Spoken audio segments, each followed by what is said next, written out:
ஆம் அண்ணா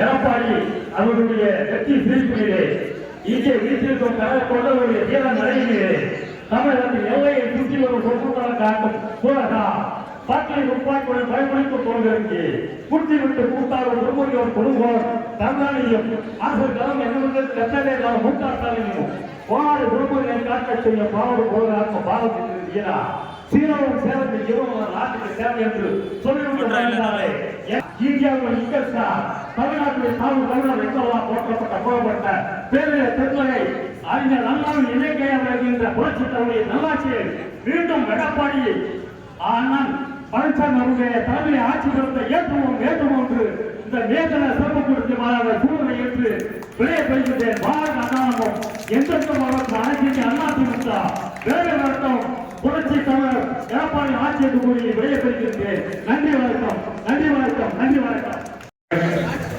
நான் சொல்றேன், நீங்க திராவிட மாடல்ன்றீங்க,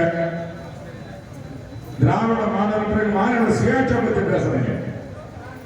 மாநில சுயாட்சி நாங்கள் பெறுவதற்கு பாடுபடுவதற்காக ஸ்டாலின் அரசு போராடும் என்று சொன்னார்கள். அவர் 4 வார்த்தை பேசினார். அதாவது ஒரு நாடு ஒரு தேர்தல் அது கூடாது. அதே நேரத்தில் நம்முடைய தொகுதியை சீரமைக்கும் பொழுது நாடாளுமன்ற தொகுதியை நம்மளுக்கு குறைந்து விடும் என்ற கருத்தை சொல்லி பல பேர் அழைத்து பார்த்தார். யாரும் வரல. 2 முதலமைச்சர் வந்தாங்க. இந்த கூட்டணி இந்தியா கூட்டணியில் இருக்கின்ற சோனியா காந்தி சம்பந்தப்பட்டவங்க யாராவது தெலுங்கானா சீஃப் மினிஸ்டர் வந்திருக்கலாம். ஏன் ராகுல் காந்தி வந்திருக்க கூடாதா? ராகுல் காந்தி வந்தாரா? யாரும் வரல. அவரை விடுவா அகில இந்திய தலைவர்கள் தன்னை காப்பாற்றி பார்க்கிறாரு. இவர் அகில இந்திய தலைவரா? ஸ்டாலின் யாராவது அகில இந்திய நாட்டில் ஏற்றுவாங்க. தமிழ்நாட்டுக்கு அவனை ஏற்றுக்க தயாரா இல்லையே. தமிழ்நாட்டு மக்கள் இந்த குடும்ப ஆட்சி ஸ்டாலின் ஆட்சி எண்ணிய ஒளியை பார்த்துட்டு இருக்கும் போது நீங்க ஒரு அகில இந்தியாவை பெரிய திட்டங்களுக்குள்ள காரணம் என்னன்னா உன்னால் இயலாம தமிழ்நாட்டுக்கு எந்த திட்டம் செய்ய முடியல. தேர்தல் வருது.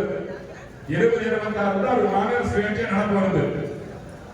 21 நீ ஆட்சிக்கு நீ உங்களுக்கு 26 4 வருஷம் முடிவு 5-6 வருஷம் வருது தேர்தல் நேரம். இந்த நேரத்தில் அவர் நேரம் போடுறது என்னன்னா தமிழ்நாட்டு உரிமையை பெறுவோம், தன்மொழியை காப்போம், தமிழ்நாடு போராடும் வெள்ளம் எங்க சவுத்தில் கூட எழுதிருக்கான். என்னையா போராட போற நீ? உன் குடும்பத்தில் இருக்கிற ஊழலை ஒழிக்கிறதுக்கு நீ போராடினா போதும்ல. உங்களோட மந்திரி கதி என்ன? ஒரு மந்திரியா செந்தில் பாலாஜி என்னடா, பொன்முடி என்னடா, இதெல்லாம் பாருங்க. உங்களோட பெண்களை பத்தி எப்படி இந்த பொன்முடி பேசினாரு தெரியும். ஓசி பஸ் சொல்றதும் அதை சொல்றதும் தகாத வார்த்தைகளும் பேசி இன்னைக்கு பதவி எழுந்தது பொன்முடி. பொன்முடி நான் ஒரு பேராசிரியர் தான். பொன்முடி ஒரு பேராசிரியர். ஒரு பேராசிரியராக இருந்து அரசியலுக்கு பெண்களை பற்றி தாய்மார் தரக்குறைவாக பேசுகின்ற அமைச்சர்களை வைத்துக் கொண்டு ஆட்சி நடத்திக் கொண்டிருப்பவர்கள் தான் திராவிட முன்னேற்ற கழக ஆட்சி. இதான் திராவிட மாதாட்சி என்று. திராவிட மாடலாட்சி, திராவிட மாடல். உங்களுக்கு எதுக்கு சொல்றேன்னா இன்னைக்கு நீட் தேர்வு வந்து 4ஆம் தேதி நீ ஒழிச்சுன்னா 4 எக்ஸாம் முடிஞ்சு போச்சு. நீ ஆட்சிக்கு வந்த பிறகு 4வது தேர்தல் நடக்குது. வந்த உடனே கையெழுத்து போடுறேன். பிறகு மகன் 1 கோடி பேர் கையெழுத்து. அந்த கையெழுத்து எங்க போச்சு? NEET exam. இன்னொன்னு சொல்றேன், நீ மாநில சுயாட்சியை பத்தி பேசுறியா? சட்டமன்றத்துல மாநில சுயாட்சி சொல்ல பொழுது தமிழகத்தினுடைய உரிமையெல்லாம் போச்சு, மாநில உரிமையெல்லாம் போச்சுன்னு சொல்றேன். அது யாரு போச்சு? திராவிட முன்னேற்ற கழக மத்திய அங்க வைக்கும் போதுதான் எல்லாமே போச்சு. அது காங்கிரஸ் அவங்க ஆட்சியில் தான், மத்திய ஆட்சியில் இருக்கிற ஆளுநர் எல்லாமே எடுத்தாங்க. முதல்ல பாத்தீங்கன்னா லிஸ்ட் வச்சிருக்காங்க. கொஞ்சம் நேரம் இல்லாத படம் படிக்க முடியாது. அதில் பாத்தீங்கன்னா 1976 ஆக்ட் எஜுகேஷனல் ஃபாரஸ்ட் போகுது. பிறகு அதே பீப்புள் ஆக்ஷன், ஆர்பிஐ, பிறகு ஜிஎஸ்டி பற்றி பேசுறாங்க. இந்த ஜிஎஸ்டி பாத்தீங்கன்னா ஜிஎஸ்டி தொடர்ந்து யாரு நீ சொல்ற ஸ்டாலின் அவர்களே, சொல்லும் போது மாநிலத்துக்கு வேண்டிய உரிமைகள் கிடைக்கல, பணம் கிடைக்கல, தமிழ்நாடு வஞ்சிக்கப்படுகிறது சொல்கிற ஸ்டாலின் அவர்களே, இந்த ஜிஎஸ்டி யாரு கொண்டு வந்தது? ஜிஎஸ்டி முதல்ல அறிமுகப்படுத்தி சிதம்பரம் வந்த காங்கிரஸ் ஆட்சியில் இருக்கக்கூடாதுதான் இந்த ஜிஎஸ்டி கொண்டு வர வேண்டும் என்று முன்ன கொண்டு வந்தாங்க. அதை செயல்படுத்தியது மோடி அரசு சொல்லல. ஆனா சட்டத்திற்கு வடிவம் கொடுத்து அதை செய்வது காங்கிரஸ் கட்சி. அப்ப யாருடைய ஆட்சியில் இருந்தது? அப்படி கூட்டணி ஆட்சியில் யார் இருந்தது? காங்கிரஸ் கூட்டணி திமுக தான் இருந்தது. அன்னைக்கு ஏன் ஜிஎஸ்டி எதிர்க்கவில்லை? ஆனா அண்ணா திமுக அம்மா அவர்கள் வந்தார். அந்த இவன் மோடி அரசு கொண்டு வருவது கூட எதிர்த்து வாக்கெடுத்தால் வெளியேறுகிறது. அனைத்து அண்ணா திராவிட முன்னேற்ற ஜிஎஸ்டி கூடாது. நான் அப்பொழுது நாடாளுமன்ற சபையாக இருக்கிறேன். 37 லோக்சபாவாக இருக்கிறேன். 13 பேர் 50 நாடாளுமன்ற உறுப்பினர்கள் ஜிஎஸ்டி வேண்டாம் என்று இருந்தது. அனைத்து அண்ணா திராவிட முன்னேற்ற என்ன செஞ்சீங்க? அந்த திட்டத்தை கொண்டு வந்து புதிய கட்சிகளை கொண்டு வந்தாங்க. மோடி அரசாங்கம் வரும்போது கூட எதிர்த்து வாக்கெடுப்பு செய்தோம். இந்த திட்டம் கூடாது. அப்படி அனைத்து கொள்கைகளை சந்தர்ப்ப கூட்டணிக்காக கிடையாது. கூட்டணி பேசுறீங்க. கூட்டணினா எடப்பாடி பழனிசாமி அவர்களுக்கு எப்படி கூட்டணி அமைப்பது என்று தெரியும். கழகத்துடைய பொதுக்குழுவும் செயற்குழுவும் முன்பே கூடிய பொழுது வருகின்ற 2026 தேர்தலில் எடப்பாடி பழனிசாமி முதலமைச்சர் வர வேண்டும் என்ற தீர்மானத்தை போட்டு கூட்டணி அமைப்பதற்கு முழு அதிகாரத்தை தந்தது அனைத்து இந்திய அண்ணா திராவிட பொதுக்குழு செயற்குழுமா? திரும்ப செயல்படுற செயற்குழு கூட்டப்பட திரும்ப எதற்கு சொல்கிறேன்? தன்னிச்சையாக வந்து ஒரு பிஜேபி கூட்டணி அமைக்கப்படவில்லை. இப்படி அமைச்சர் சொல்லுவாங்க. இந்த கூட்டணி வந்து உடனே ஸ்டாலின் அவர்களே, நீ சட்டமன்றம் கேட்கலையே, பிஜேபியோட கூட்டணி போன சொல்றீங்க.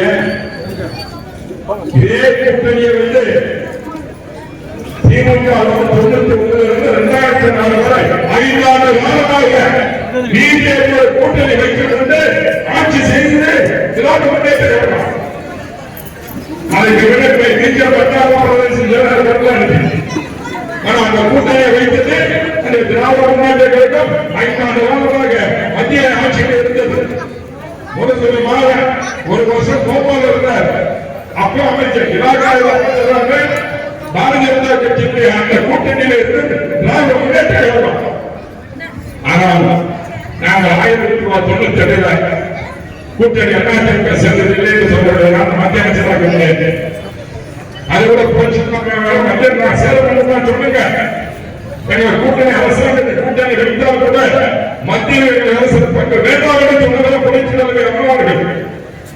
ஆனால் அன்றைய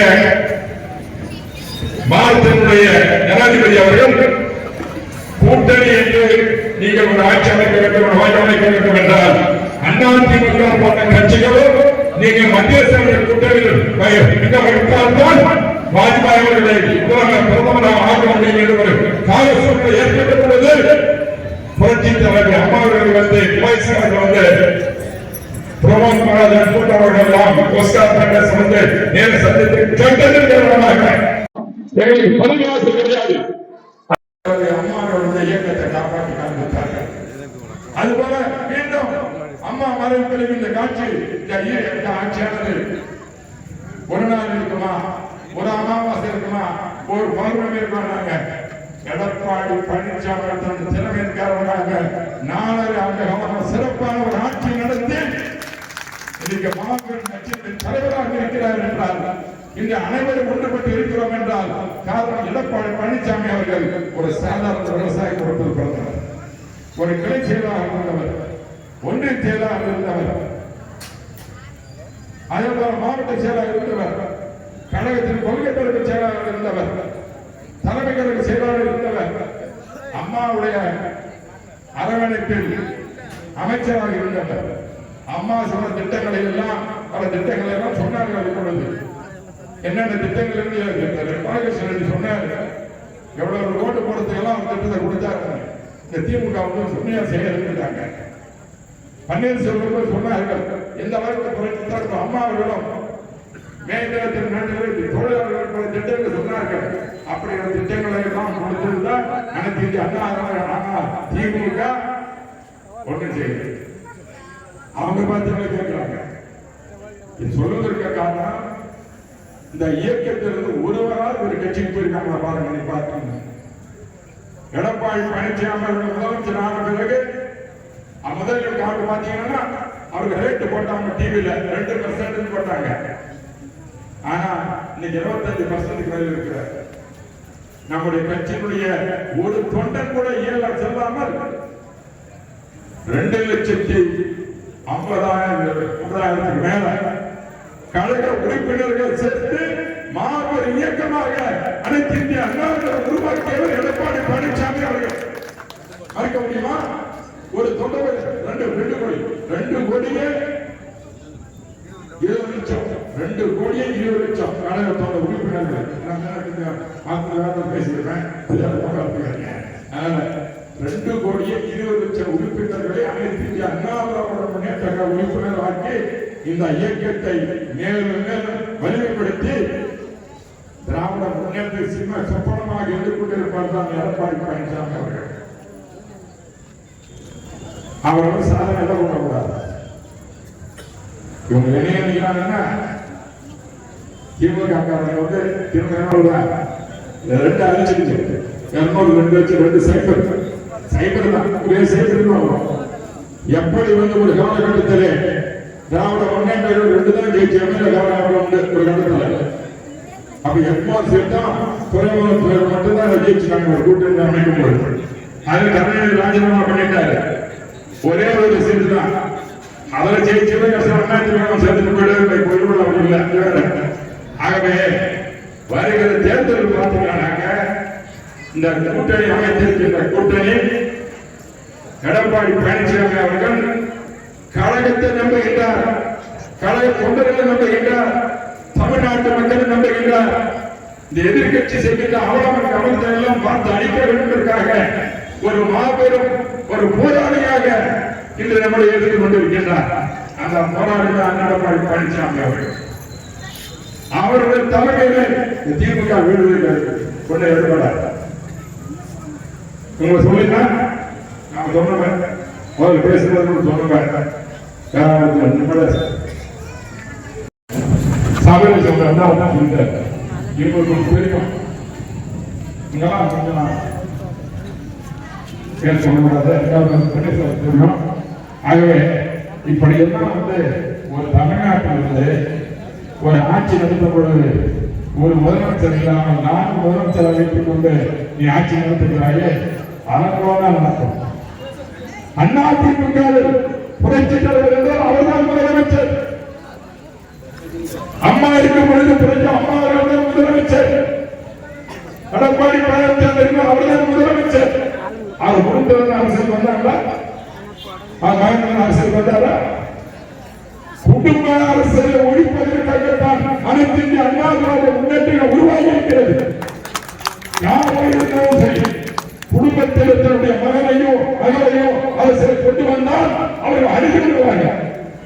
அதுதான் உண்மை. அந்த உண்மை சொல்கிறேன் என்றால் இன்னைக்கு வந்து திமுக அழைப்பதை காரணமே குடும்ப அரசியல். கருணாநிதி முதலமைச்சர், அவருடைய மகன் ஒரு சொல்ல மகன் மத்தியில் அமைச்சர் இருந்தார். எப்ப இருந்தாரு? பிபிசி கவர்மெண்ட் இருந்தார். அதே மாதிரி கேரள கவர்மெண்ட் இருந்தார். குஜராத் கவர்மெண்ட் இருந்தார். பிறகு வாஜ்பாய் கவர்மெண்ட் இருந்தார். இவங்களெல்லாம் இருந்தார். பிறகு அவருடைய மகன் தயாநிதி மாறன், அவர் ஒரு அந்த மற்றவங்க செய்வாங்க. அழகி தன்னுடைய மகன், நான் பாதுகாப்பு பேசுறேன், நிர்மலா சீதாராமன் எழுதினாங்க. எதுக்கு கமர்ஷியல் நாங்க போடல, நாங்க அதுவே செக் போஸ்ட் போடல என்ன அவங்க பதில் இருக்கிறாங்க. பிறகு போலீஸ் கேட்டு அவங்க செக் போஸ்ட் ஒன்றே விட சொல்கின்ற இந்த கூட்டத்தின் வாயிலாக இன்றைக்கு கூட டிவியில் ஓடுது. ஒசூரிலிருந்து கிலோமீட்டருக்கணக்காக வண்டிகள் செல்ல முடியாத அவலங்கள் ஏற்படுவது காரணம் போலீஸ் என்ற சாதனை சாடு பொண்ணு எதுக்கு போடுறீங்க? எதுக்காக வச்சிருக்கிறீங்க? நேஷனல் ஹைவே வந்து செக் பண்ணி இதை போறதுக்கு போலீஸுக்கு அதிகாரம் கிடையாது. நீ தனியா வைக்கிறப்ப கர்நாடகா செக் போஸ்ட் போட்டிருக்காங்க. செக் போஸ்ட் தனி வச்சு பண்றாங்க. ரோடு பூராவும் எல்லாம் போட்டு பேரிகார்டு போட்டுட்டு போலீஸ்காரங்க வண்டியை நிறுத்தி இருந்தாங்க. இது என்ன சட்டமா? நான் இப்ப போய் எதுக்கு போயிருந்தேன்?